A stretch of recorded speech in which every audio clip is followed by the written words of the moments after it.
Hey y'all, David Hucks, Dave Schwartz with Fan of SC. We're here coming at you live from the proposed future site of one of the biggest, if not the biggest, pet project in the state, Interstate 73 here in Horry County. Now, David, 2 weeks ago, for those of us that follow us regularly, we were out at Pamplico Highway, Highway 51, which was a pet project, a $150 million pet project that was basically paid for through the State Infrastructure Bank, which is, corrupt Hugh Leatherman's slush fund. Now, this currently is State Highway 22, which, correct me if I'm wrong, was also paid for via the State Infrastructure Bank, corrupt Hugh Leatherman's slush fund. And so we came out here. And the reason I wanted to come out here, David, was, and you reported on this last fall. This road right here, and again, it's currently a state highway. It's a 4-lane highway, if y'all can't see it. Basically running from Aner to North Myrtle Beach. Right, between Myrtle and North Myrtle, yes. Right, okay. And so they want to convert this to an interstate, which, as you can tell, y'all, there's not a whole lot of traffic going on. But the key here, David, last fall you reported on this. This section of the road was completely underwater from Hurricane Florence. Yeah. So they want to spend billions of dollars and financed through debt, by the way, on our backs. Okay, this road, this interstate, I-73, will not happen without tremendous amounts, billions of dollars in debt. But the key argument always was, David, with Interstate 73 was, well, it's going to reduce traffic, which they've never proven to be true at all, and it's going to make hurricane evacuation safer. And again, going back to your reporting last fall, you were out basically right here. Right. This place was underwater, y'all. So hurricane evacuations aren't going to be any safer if we're underwater here. Well, here's the deal.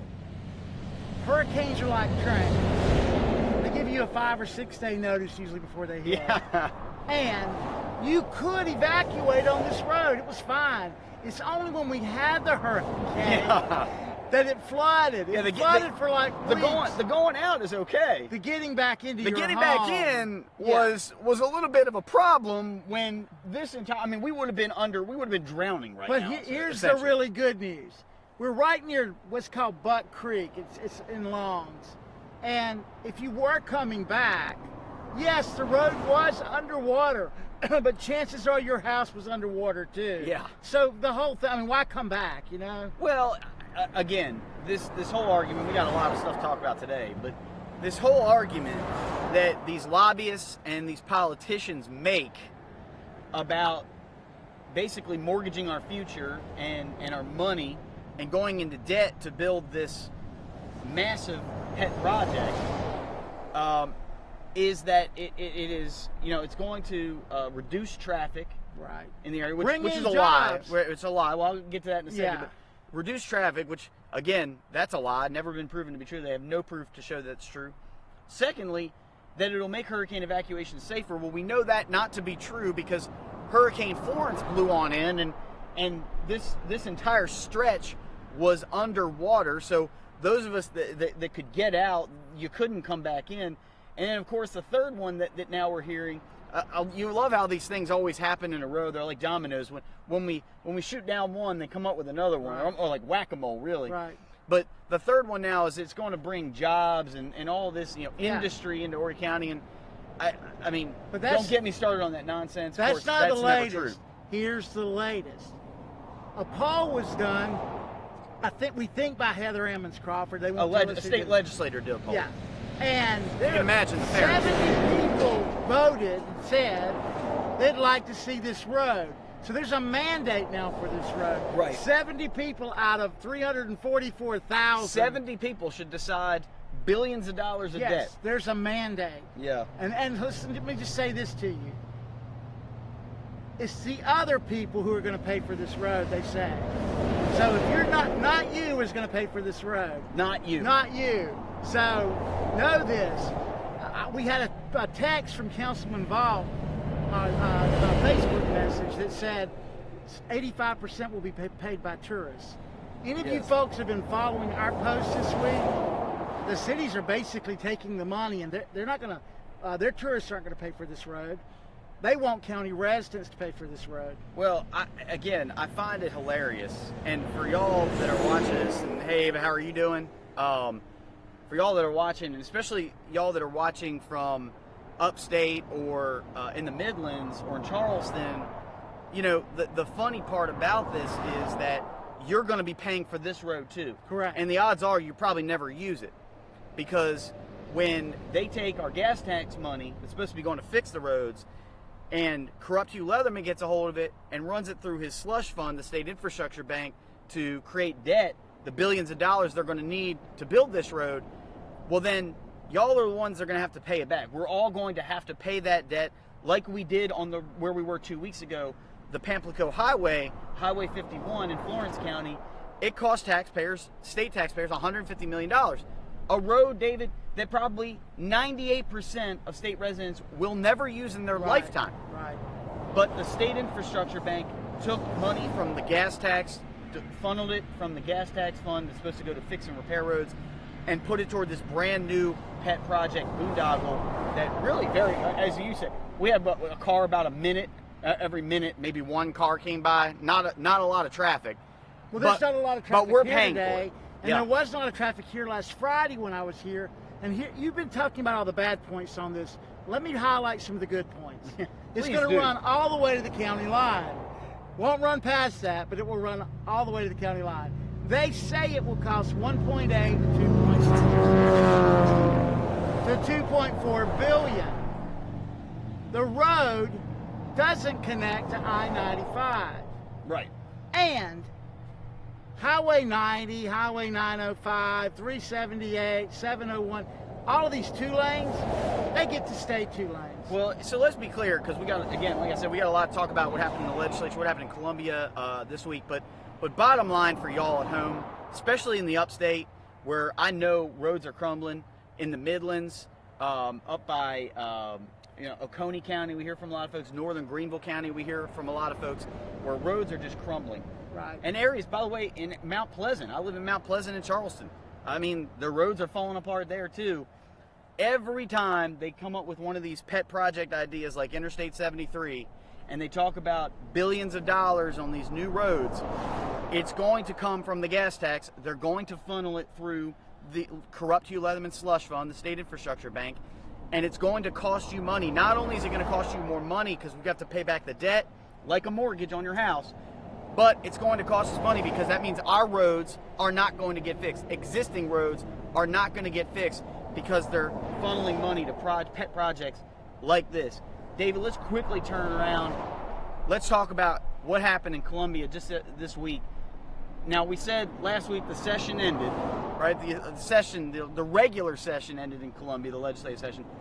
They had a special session on Monday and Tuesday. Right. And basically 3 major things. 1, 2, we're going to really get into details here, but number 1, they eventually, the legislature came back and they agreed on a taxpayer giveaway to the liberal billionaire, owner of the NFL Carolina Panthers. So that's a done deal. That's sitting on McMaster's desk. Can we get a big woo-hoo out there? Right. Woo-hoo. Right. If you're that liberal billionaire, man, whew, hey man, let's siphon those monies off of those billionaires. That's right. Today is looking good. He got his $40 million road. Meanwhile, our roads are crumbling all over the state. But you know what? That liberal billionaire from New Jersey, he got his road. The legislature assured him of that. And that's the way it works in this state, unfortunately. But also, they pass the state budget. So you want to talk about a complete boondoggle. This is, first of all, it's an illegal state budget. Right. Every year, they break the law. Code 111190 in the South Carolina Code of Laws specifically says, hey, the budget's got to start with the governor, and then you got to hold joint open hearings with the House Ways and Means Committee and the Senate Finance Committee. They never do that, David. They don't like transparency. They'd rather do things behind closed doors. That's exactly how it happens every year. And David, that's why we get pet projects. We get pork barrel spending, we get earmarks, and every single year for the last decade, the budget has gone up and up and up. These Republicans in the State House, they tell us every year they run for re-election that they are fiscal conservatives. They're watching out for your money. They're taking care of it. But every single year, spending grows. $30 billion this year. Again, almost another $1 billion has been spent on top of what last year's budget was. It's why government grows. It's why we are in a Republican state. We're conservatives in South Carolina. The people, the folks of South Carolina are conservative. David, the legislature is not. They are a bunch of corrupt liberals in that state house that continue to waste our money every day. Isn't it true that a handful of them get together in a hotel room or a bar up in Columbia, and as a club that we can't FOIA, or don't they decide all this about Pretty a much. handful of them? I mean, look, you got corrupt Hugh Leatherman, okay, who is the Senate Finance Committee chairman. He controls that budget on the Senate side. You've got House Ways and Means Committee Chairman Myrtle Smith, Right. who both, by the way, they're on the take. I mean, they Right. have deals cut on the side. They have businesses that depend on government contracts. Let's be very clear. Corrupt Hugh Leatherman, Myrtle Smith, they both depend on government. They depend on the government that they oversee, that they budget for, Right. as a means to make a living. But yeah, you have others up there that are involved. I mean, a gas tax, Gary Simrel is the House Majority Leader. He was on the conference committee. I mean, you do have others. Luke Rankin is heavily involved in that, even though he's the chairman of the Judiciary Committee. He has a say in it. So, yes, you have Jay Lucas, maybe? absolutely. Jay Lucas is the Speaker of the House. I mean, so yes, there is a small cabal, if you will, Yeah. that really controls And all of our money. And let me get this right. Because they have a club, they can literally meet in private, Yes, talk. they do. Yeah, They do. can legally do this. Because they're a club, we can't FOIA them. We can't know what they're talking about. Correct. And all these deals are done outside of sunlight. That's right. And then That's right. we get this mess. Yeah. No, and let me be clear. So you have $5 million in that budget. $5 million for a new conference center in Greenville. Right. They already have a convention center. They want a new convention center, and they want us to pay for it. $5 million. We had $1 million so that the Charleston Aquarium can get new air conditioning. Right. I think it was. Right. I think that's they wanted to put new air conditioning units on the top of their building. $1 million. We're going to pay for that. $1.5 million. And here's my favorite, by the way. I always have a favorite.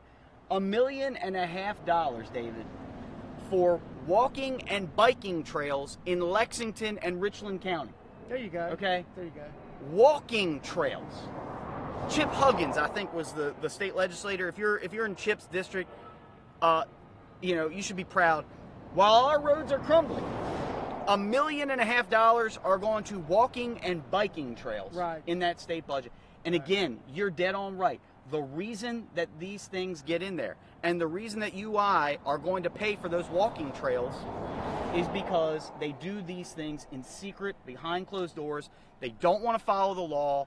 Section 1190 in the budget. They don't want to do this out in the open. They don't want to hold those joint open hearings because they don't want you to see how they're spending your money. But their party rules are written so they can do this. Well, look, It's not that it's legal. That's right. It's just the way it's done. And as you said before too, they get the cover of the law. They don't have FOIA does not. They are exempted from all Freedom of Information Acts. Y'all, I dare you, ask your state legislator for his emails. We pay for them, by the way. Ask him, hey, state representative or state senator Luke Rankin, I want to see all of your emails in the last 2 days. See what happens. He will say, you know what? That sounds all well and good, but I don't have to. The law says I don't have to. And that is the God's honest truth. So you're right, David. But he may sue you for harassment. You may get sued for harassment. You might, especially with Luke Rankin. Oh, no he's question. He's a trigger-happy trial attorney. But at the end of the day, you have secrecy, You have unlimited amounts of power, and ultimately, David, I don't care if you're Democrat, if you're Republican, Libertarian, whatever it is, whoever is in charge, ultimately, unlimited power and secrecy lead to tyranny, and that's exactly what we have with the state budget, y'all. They are spending our money on things that you and I do not agree with. They do not represent us. They do not share our values. And David, year in, year out, they break the law to do it. The only thing that's going to stop it, and we saw it, and here's the one bit of good news, I think, from the last couple weeks that we've been talking about. The toll road. Yep, there you go. Making Interstate 95. We were at that location a couple of weeks ago. That's right. We were at that location not but 3 weeks ago. Making Interstate 95 the New Jersey Turnpike. Right. That did get stopped. And I'll tell you why. Plain and simple. Y'all's pressure. You raised Cain. That's right. And when I say thousands, I mean thousands of y'all barraged your state legislators, telling them that you don't want South Carolina to turn in New Jersey by putting toll roads on I-95. And you know what, y'all? They pulled that provision out of the budget. They killed that proposal. And it's only because of your pressure back at home. So again, what the lesson learned here is we just need to keep ginning up that pressure. We need to constantly watch these guys. And David, I know we're going to talk about this when we get to the Horry County stuff, but how about the data warehouse? How did we do on that? Well, that's dead for the year because it passed the House, but it'll be in the Senate next year.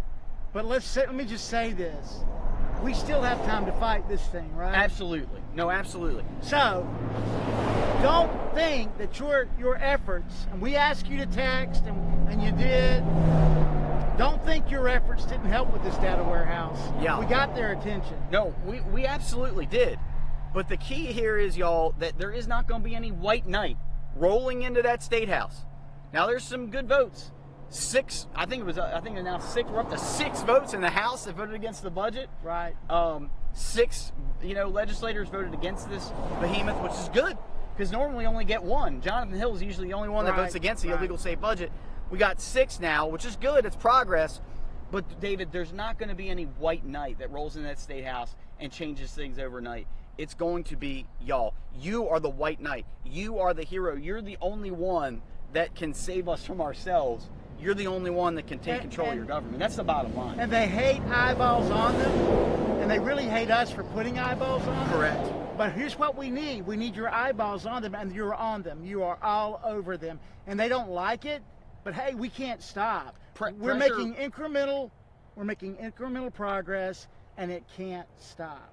Pressure works, y'all, and that's the other bottom line. It's the only thing that works. It really is the only thing. And they hate us for it, but it's the only thing that gets their attention. That's right. That's right. So to be clear, I just want to make sure, especially for the Horry County folks listening in, not a single one of them, save for Greg Hembry, State Senator Greg Hembry. He voted against the budget, right? That's right. Not a single one of them voted against that budget. All of them voted for it, including William Bailey, who just got elected. He defeated Greg Duckworth, a liberal Republican. He beat him last year. What does he do? He goes down there and votes for the budget. Tim McGinnis voted for the budget, right? So all these guys voted for the budget. Why do we get this reputation of being the Rhino Coast? What's that about, Dave? I don't know, but that leads in perfectly to what we're going to talk about next, which is, y'all, this is unbelievable to me. So Horry County Council comes up with some budget and says, oh, you know what? Even though we've jacked up your taxes for years, Ride 1, Ride 2, Ride 3, the hospitality tax, the sales tax. Sneaky tax. Right. The sneaky tax. All these things, right? Y'all, now they want to add on with a property tax hike because they can't get spending under control. I mean, that's the bottom line. They cannot get spending under control. They don't prioritize. And in fact, for you Horry County residents, they want to pay for this I-73, this pet project, and they want you to pay for it, right? Well, yeah. Well, let me say this, though. For 4 or 5 years, we've grown between 24 and 28%. Growth costs money. They didn't cost or charge for the growth up front. Why they didn't is what the real question is. And here's the answer. Mark Lazarus and his team did not want the Coastal Carolina Association of Realtors on their butt. So we got all this growth, and all this growth, we didn't do a darn thing about this growth, and now the bills have come due. Yeah. Now, while the bills have come due, these league of cities, liberal coastal mayors, Kind of like the Liberal League of Nations back in the Brenda World War II, Bethune's World War I crowd era, yeah. have raided the hospitality fund they had, which was extended by Lazarus illegally. So they don't have that $41 million anymore as a kiddie pool to play Right. with. Now they've got no options. They're really backed up against the wall. And so what they chose to do was raise fees on businesses and merchants and property taxes. Well, let's be clear. Instead of cutting spending, instead of getting spending under control, instead of prioritizing, which is basically what a budget is. I mean, we all have a budget at home, right? We all have a home budget. We got to pay our mortgage. We got to pay our car payment. You know, we got to put food on the table.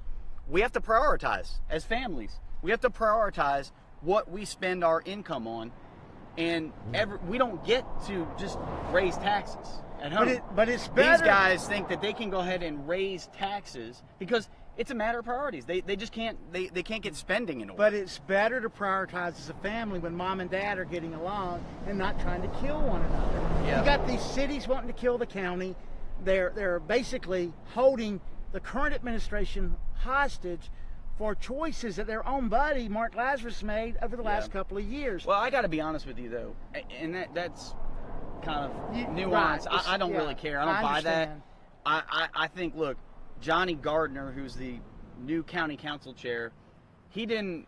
I didn't. At least I followed the campaign pretty closely. I know, obviously, you did. I did. You reported on it. And But I yes. don't ever remember. Correct me if I'm wrong. Did Johnny Gardner run on voting to raise taxes? No, he didn't. Okay.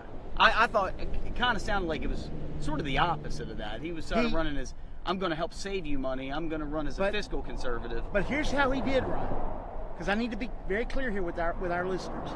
He ran to take that slush fund, that 1.5% tax, and put it towards police officers, school teachers, Which it's not doing. But they can't, because it was raided by these cities. Well, but it doesn't they don't want to. They don't want to anymore. rip up the contract for I-73 either. That's a big issue. I have with So it. the bottom line is, look, David. Here's my thing. I think the citizens of the state, the citizens of Horry County, in particularly, hey, y'all are taxed enough already. You pay plenty in taxes. You give the government a hell of a lot of money in taxes, and they have proven yet again that they cannot do with your money what you demand that they do. Right. They can't organize government with what they have. So they do what every other childish kid does when they run out of money, you know, or their allowance doesn't get them as far as they thought that it did. They come running back to us, mommy and daddy, and saying, "Hey, I need more money. Give me more money. I promise I'll get it right this time." It's the old liberal scheme. Right. Well, let me say this to the viewers so we can be very clear. They raised taxes and fees by $8 million last night. So, if you live in the city of Myrtle Beach and you think that's hilarious, you're going to pay those taxes too. Not only are you going to pay these new county-wide taxes, because they're county-wide. If you live in the city, you live in the county. The city of Myrtle Beach raided that 1.5% fee, and as such, you're now going to pay what the city's charging you in these new. They said it wasn't a new tax. It is a new tax, and you're going to get your property taxes raised. You've just been had. You've been had by your mayor, Brenda Bethune, and now you're getting property tax raises. And I will say this to you, Dave. Had they not raided those funds, the Horry County government would not have raised taxes. I hear you. Okay, but I don't care about the funds. I don't care about this money go here and that money go there. They get $200 million a year from taxes in this county. County taxpayers give these politicians $200 million, and that's not good enough for them. They need to spend more. Y'all, that is crazy. In a county like Horry County, which is a conservative county, which elects politicians that run on a conservative line, right? Every year these guys, they don't run on tax hikes, right? Well, William Bailey did not run on, hey, I'm going to spend more in Columbia. Or, Johnny Gardner did not say, hey, you know what, y'all, I'm going to raise your taxes. Because if he said that, there is no way he would have gotten elected. Well, not a single way. You can say what you want, but not a single way. There is absolutely no way that he would have gotten elected had he run on, hey, y'all, I'm going to raise your property taxes next year. Well, there were 2 councilmen that voted no on the real estate tax hike and the fees. One of the 2 met me. What are the fees, by the way? Tell what are these fees? They're for licensing and business fees. So if you're a small business and you want to get a license in the county, now it's going to cost you more to do business. And if you're a big, sounds good. That's a good way to create jobs, by the way, guys. If you're a big business, it's going to cost you a lot more. They've scaled it. The smaller you are, the less you pay, the bigger you are. But I had a councilman meet me at his truck. But wait a minute. Don't worry. If you're a big enough business and you're a liberal billionaire from New Jersey, let's say, don't worry. You won't pay any of those fees. I'm sure they'll be, eliminated with any incentive deal that they bring in. But go ahead. I'm sorry. So you got business fees that are going up, and what else? You got everything from a casino fee. They're going to charge more for the casinos to talk. You've got, it's incredible. Nickel and diming. They're nickel and diming every way they know how to get this $8 million. But I had a councilman who voted no last night meet me at his truck and say, look, with the 1.5% or the 1% we're still collecting, comes to about $9 million annually. We didn't have to raise taxes. Now I asked him, I said, well, those are hospitality dollars. Don't they have to go towards tourism? He said, we could have made it work. We didn't have to raise taxes. Yep. And I'm not going to name him because I said I wouldn't, but he voted no, and he said, look, there was no reason to raise taxes. $200 million a year. There is no reason to raise taxes. Right. If in Horry County, if you can't figure out public services with $200 million a year, then you need to be voted out. And again, I say it again, and it sounds harsh, but it's the only way that I know that gets these guys to move is the citizens in Horry County are going to have to stand up. The ones that put Johnny Gardner in office, and we know who they are, and y'all know who you are. One of them. Okay? You're going to have to beat the heck out of him, not literally, figuratively, of course. You're going to have to pressure him because he did not run on raising your property taxes. No. He did not run. If he did, he never would have beaten Mark Lazarus. Is that a true statement? No, but I want to make sure that I'm clear here. He did talk about moving $18 million out of the 1.5% hospitality fee and putting it towards all of these expenses. Those funds no longer exist as of right now. Okay. But he did say he also didn't run on building I-73. I don't think he's for I-73. Okay. The contract didn't get ripped up. It hasn't yet. So I'm Mr. Harsh. I'll play bad guy here. Well, let me play Mr. Harsh. We're told that Tony Cox is now meeting with these League of Cities, and they're looking at a new contract. SCDOT commissioner, right? Yeah, Tony Cox, they're looking at perhaps signing a second DOT contract with the cities while they have one with the counties. Right. Guys, this tourism lobby, that's the other people. That's the ones who are not going to pay for this road. But they're lobbying hard with the DOT. The DOT's smiling because they've got options. If these League of Cities sign a second contract with the DOT, I'm going to be ticked. We're trying to kill the one that exists right now. Again, my thought, and I'm being harsh, and I'm Mr. Bad Guy, and that's fine and well and good. Somebody's got to be, but these politicians did not, especially the 2 that got elected in Horry County last year.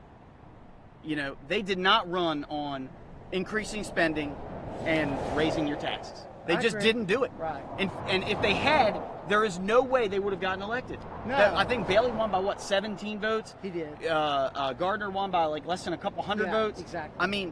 Y'all, these guys need to be held accountable. If you don't hold them accountable, they will continue to run roughshod. They don't share our values. They don't represent us. And again, David, as we were talking before, there is no white knight politician that is going to roll into the county government or roll into that state house or roll into the U.S. Capitol or even in the White House and solve all of our problems. It's just not going to happen. Y'all are going to have to do it. If you want to take control of your government, it's up to you. And I think that's the case here in the county as well. It's I not think only a lot the of case people in had the high county. hopes, but man, what'd you get out of it? A property tax hike and some fee hikes. Well, and I-73, this boondoggle pet project that, by the way, I don't know if you've noticed, but not many cars going by here. There aren't. For a proposed interstate. Not much traffic here either, y'all. And we're going into Memorial Day weekend. Yeah. We're a couple days away. Here's my deal. These liberal cities on the coast have to be held just as accountable as the county does, because everything's connected. And Dave, we may agree to disagree on this, but you can't cut off your arm from your body and the rest of the body work right. We've got to hold these liberal cities on the coast to a high degree of accountability. But people that live in Longs can't hold anybody in Myrtle Beach accountable, okay? There are some things we can do. Okay. Well, all I'm saying is that at the end of the day, none of those guys ran on raising your property taxes. That is true. None of those guys ran on building I-73, and none of those guys ran on spending more and more and more, $1 billion or more in Columbia. They just didn't do it. If they had, they never would have gotten elected. That's a lie. That's a farce. They need to be called out for that. They need to be called out for that. That, basically pulling the wool over our eyes. Well, at the end of the day, they need to be called out for it. Today, these liberal mayors in these liberal cities are going to say the county raised your taxes. The facts are they had just as much to do with that as the county did. Yeah. And I'm going to say it bluntly. You cannot lay all of this, and you can lay it at the feet of the county, and I'm for that. But you can't lay all of this at the feet of the county. Now, if you believe what the councilman told me with the $9 million annually recurring, we didn't have to raise taxes. You didn't have to raise taxes. $200 million budget, you didn't have to raise taxes. I'm sorry, again. Okay. If these guys can't use $200 million properly and correctly, then they don't deserve to have the job. I understand. So, all right, what's going on this week? Well, by the way, I love it when we disagree. It makes for better TV. Well, I just think it's a comprehensive problem, and yes, the county's complicit, but they're not alone complicit. Yeah. This is a county. It's not just Conway. Yeah. Well, we're gonna this SC 73 or US 73 SC 22 issue is going to be forefront now for another while. Yeah. I promise you this: the tourism lobby wants this road. It ain't going away, and we're not going to stop demanding they do something about 90, 905 schools, teachers, police, firemen. Yeah. So there's a third reading coming up in 2 weeks. Well, if y'all are against taxes, you don't want your property taxes to increase, you better be there and raise hell, and you better raise hell before then. We need to pack county council. We really do. And you need to call these guys. And again, I'll be the bad guy. I know you don't want to be. No, no. I feel you, David. It's okay. It's cool. It's comprehensive. It's cool. No, here's what I'm saying. It's a comprehensive problem. Yeah. They got. Gardner voted for the tax hike, correct? He did. Okay. He lost $41 million in slush fund taxes, though. Oh well. I mean, heaven forbid.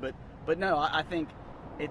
By the way, a tax hike that was pretty much illegal. It was an illegal tax hike. You got me. I mean, there's no excuse. If you want to hold the guys accountable, you have to hold them accountable. Right. And they didn't run on raising taxes. Well, I'm going to encourage everyone to be at the next county council meeting 2 weeks from yesterday. I'm going to encourage you all to be there. Yeah. Your voice matters. Your voices matter. Yeah. And they do listen to you. Absolutely. They do. They will. Oh, look, the tolls. The one bit of good news that we got this last week was the tolls. That New Jersey style toll plan on Interstate 95 was pulled out of the budget. And look, Corrupt Hugh Leatherman, the most powerful politician in the state, was strongly behind that. Strongly. He wanted those toll booths to go up on I-95. He wants more revenue because, of course, he makes more money running Florence Concrete. But y'all outdid him. Y'all outmaneuvered him. You beat him in his own game, and they had to pull it because the pressure was too much. So you could do the same thing on anything else. Here's what I encourage you to do in 2 weeks. Show up, raise hell. 2 weeks, Tuesday night at 6, show up, raise hell. Yeah. They will listen. Well, yes, and before. Yeah. But the problem I have with the 1.5% tax is other people don't necessarily all pay for it. You're paying for it. All right, and not to start rehashing an argument. If they had ripped up the contract for I-73... That's what they should do. Okay, if they had ripped it up, they would have had the money to cover for the rec and park stuff and the EMTs and the police and fire, right? If they can use the $9 million for those things, yes. Okay. The way these taxes are written, they have to specifically be used for... Yeah, but they get around those laws on everything else. Okay. Except when it comes to funding fire and police. But no, we can't do that with the hospitality. You know what, man? We can build some road that nobody wants and that only benefits a few politicians and lobbyists. I agree with that money yes. that only goes to the county line, but we can't fund firefighters and police officers and ball fields for the kids. But neither here nor there. Bottom line is, y'all, you need to hold them accountable. If you don't hold them accountable, if you don't hold Johnny Gardner accountable, Okay, and I'm pointing him out because I know he won election last year Right, against he did. a liberal rhino in the primary, and he ran and he had a lot of support from conservatives. He's the guy that needs to be held accountable. He is the guy that needs to be held accountable. He did not run on tax hikes. He voted for a tax hike. Y'all are going to need to hold him accountable. That's, I mean, pure and simple. And again, call me the bad guy, call me stupid, call me, oh, Dave, you don't know what you're talking about. But at the end of the day, the people listening to you all that's- agree with you. that's They the bottom all agree line. with you. That's There's the bottom hardly line. anyone on this thread that doesn't agree with you. yeah. No Okay. one. And let me say this to you. I agree with Dave. Show up, raise hell, call between now and then. Yeah. Lynn asked a great question. How do we hold them accountable? You call them up and you say, hey, Johnny, you know, I voted for you last year, but I wouldn't have voted for you if I know you're going to raise my property taxes and you're going to raise all these fees. That's how you hold them accountable. You gotta make text. You got to make them feel the pressure. In person's the best. In person but is the you've got best. to make them feel the pressure. You got to have your voice heard. You got to make them understand that you're serious about this, because they think they can get away with it, and David, most of the times they do. That's why the gas tax went up. That's why the spending goes up every year. Not enough of us raise hell about these horrible liberal policies that we end up paying for. Well, I think it's high time we ripped up that SCDOT contract. And if you're going to call them, By the way, raise hell about that too. You hear anything? Yeah, I don't either, because there's no roads on. There's no cars on this road. That's true. This is where they want to put this boondoggle pet project interstate, y'all, and there are very few cars on this road. Drive SC 544 near Coastal Carolina University. It's packed. It's packed right now, and it's a mess. Yeah, they It's won't fix horrible. that, but they want to build a brand new interstate. It's pet horrible. project interstate. In fact, go get on That 905. will not reduce traffic and will not make evacuations any safer. But anyway, y'all, we have taken up too much of your time. Thank you. Keep the questions coming in. We'll answer them after live. David, next week we're going to be live again, Watercooler Wednesday, right here at noon. Fan of SC, Facebook.com/fan of SC. Had a lot of great comments, a lot of folks watching. So thank you very much. We're going to get to you as soon as we go off the air here. But we'll be back next Wednesday, Watercooler Wednesday, noon every Wednesday here, Facebook.com/fan of SC.